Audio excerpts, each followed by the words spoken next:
La vidéo pour le concours d'éloquence sur le sujet Les dés sont-ils jetés? Notre vie ressemble à un arbre. Cet arbre s'enracine avec notre expérience, grandit avec notre objectif, il élargit ses branches par les choix que l'on fait quand il y a un obstacle et nous donne les fruits résultant de nos décisions. On peut contrôler beaucoup de facteurs sur sa vie et son évolution, en le cultivant, le coupant ou le laissant pousser. Néanmoins, il y aura toujours une part de hasard, d'événements imprévisibles du fait qu'ils ne soient pas portés à notre connaissance. Ainsi, le thuya, ou l'arbre de vie en latin de Jules César, s'est planté à Rome.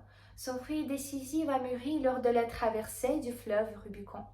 Malgré l'interdiction du Sénat de franchir ce fleuve, Jules César le fait et dit « Alea iacta est » ou « les dés sont jetés ». Cependant, il aurait prononcé une phrase en grec, signifiant que le sort soit jeté. En effet, Jules César voulait le pouvoir mais ne savait pas si son projet allait réussir. Mais in fine, l'arbre de vie de Jules César est devenu immense. Le fruit de hasard ou de non-raisonnement?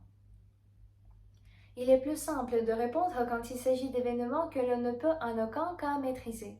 En sciences exactes, le déroulement des événements est déjà étudié et prévu, et il est impossible de le changer. En droit aussi, la constitution d'un État prévoit tel mécanisme pour telle procédure, comme la forme républicaine, qui n'est pas révisable, donc les dés sont jetés. Tout acte qui se distingue de ce mécanisme fondamental sera illicite, donc nul.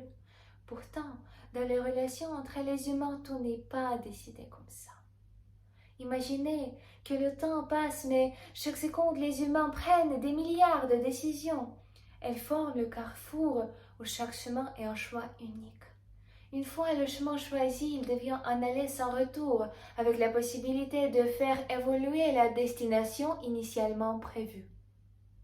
Pourtant, le processus de mondialisation de nos choix, même les plus infimes, peut entraîner des répercussions dépassant nos prévisions en touchant tout notre environnement. Bien que la fin de la situation ne soit pas visible tout de suite, toutefois la responsabilité est assumée devant soi-même et devant les autres dès le début des réflexions sur les variantes à appliquer. Selon un philosophe du XXIe siècle, Sam Harris, les humains auraient pu penser que notre décision affecte juste un moment et une personne. La réalité nous montre que c'est complètement l'inverse. Toute mesure prise ou n'est pas prise dans un moment par un individu peut jouer ou ne pas jouer un rôle sur l'avenir de nombreuses, voire de millions de personnes. On agit, les dés sont jetés, mais pourrait-on revenir au point de départ? Les conséquences des décisions appliquées ne sont pas réversibles. Pourtant, le paradoxe de ce monde, c'est qu'il y a les cas où le devoir de prendre la décision rend une personne malheureuse et il se culpabilise pour cet acte. Ce comportement est évoqué souvent par l'expérience personnelle, mais aussi par la puissance extérieure, comme la coutume, la religion, l'autorité d'une autre personne. Ainsi, l'individu suit le courant de vie, mais autant de personnes, autant de choix. Les uns peuvent assumer seuls la responsabilité de leurs actions, mais les autres comme sur le hasard ou le destin. Par exemple, dans les sectes religieuses comme les témoins de Jéhovah, c'est la Bible qui décide de ce que doivent faire les adeptes.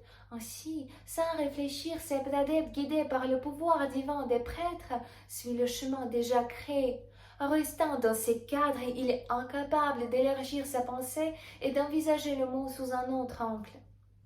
Nous devons suivre notre voie, compter sur nous-mêmes pour prendre de bonnes décisions au bon moment, sans attendre que quelqu'un les prenne à notre place.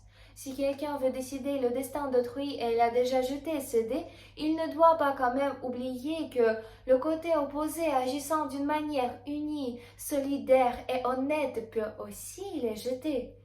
Et après, cette intersection guerrière mènera les uns dans l'impasse et les autres trouveront la sortie heureuse de ce labyrinthe vital. Par exemple, le chef d'État russe a décidé de prendre le chemin cruel de guerre en disant qu'il devait démilitariser, dénazifier et neutraliser l'Ukraine. Le 24 février 2022, à 4 heures du matin, les dés étaient jetés. Mais Poutine Pouvait-il penser que le même jour les Ukrainiens contrarieraient sa décision en repoussant ses premières troupes? Pouvait-il penser que le monde démocratique se mobiliserait pour le sanctionner et fournir l'aide financière et matérielle au peuple ukrainien pour se défendre? Il n'a pas compté sur ces obstacles, mais le sort était déjà jeté. On voit qu'il ne s'arrête pas. Si les choix sont faits, c'est que la fin se décidera déjà dans d'autres circonstances. Le destin de l'Ukraine est en train de se créer dans le combat sur tous les fronts. Les dés sont aussi jetés par les pays qui soutiennent les Ukrainiens. En suivant ce même chemin de lumière ensemble, on partagera les victoires avec le monde démocratique. En ce moment, les dés sont jetés, mais ils peuvent l'être encore d'autres fois.